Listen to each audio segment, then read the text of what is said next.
आज हम आपको घृष्णेश्वर ज्योतिर्लिंग की कहानी सुनाते हैं। घृष्णेश्वर ज्योतिर्लिंग की कहानी के अनुसार दक्षिण देश में देवगिरी पर्वत के निकट ही सुधर्मा नामक ब्राह्मण अपनी पत्नी सुदेहा के साथ रहा करता था।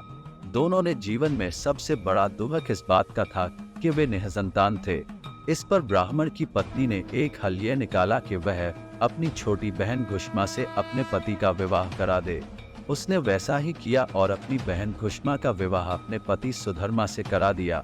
घुष्मा भगवान शिव की परम भक्त थी, जो हर रोज 100 पार्थिव शिवलिंग निर्मित कर बड़े मन से शिव जी की पूजा अर्चना किया करती थी। पूजा के बाद उन शिवलिंग को तालाब में विसर्जित कर देती थी। भगवान शिव की असीम कृपा होने के कारण घुष्मा ने पुत्र को जन्म दिया। घर में बच्चे की किलकारी गूंजी तो पूरा घर खुशनुमा रहने लगा। सुदेहा ने अपनी बहन से अपने पति सुधर्मा का विवाह खुशी खुशी तो करा दिया था, परंतु अब वह खुशी ईर्ष्या में तब्दील हो गई। अब सुदेहा को बहन का पुत्र एक आंख न सुहाता। उसने अपनी ईर्ष्या के कारण एक रात पुत्र की हत्या कर उसे तालाब में फेंक दिया। पुत्र की हत्या की बात जब सबको पता चल गई तो पूरा घर मातम में बदल गया।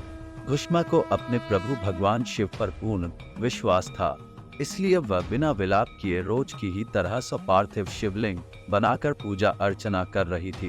पूजा करने के दौरान उसने देखा कि उसका पुत्र तालाब में से वापस आ रहा है। भगवान शिव की कृपा से उसका मृत पुत्र जीवित हो गया था। पुत्र के आने के कुछ क्षण बाद भगवान शिव वहां प्रकट होकर घुष्मा को दर्शन देते हैं।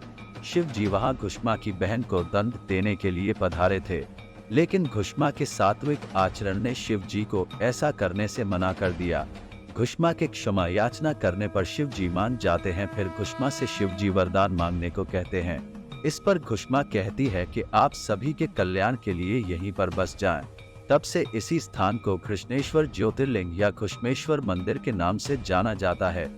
इस प्रकार घृष्णेश्वर ज्योतिर्लिंग की उत्पत्ति हुई।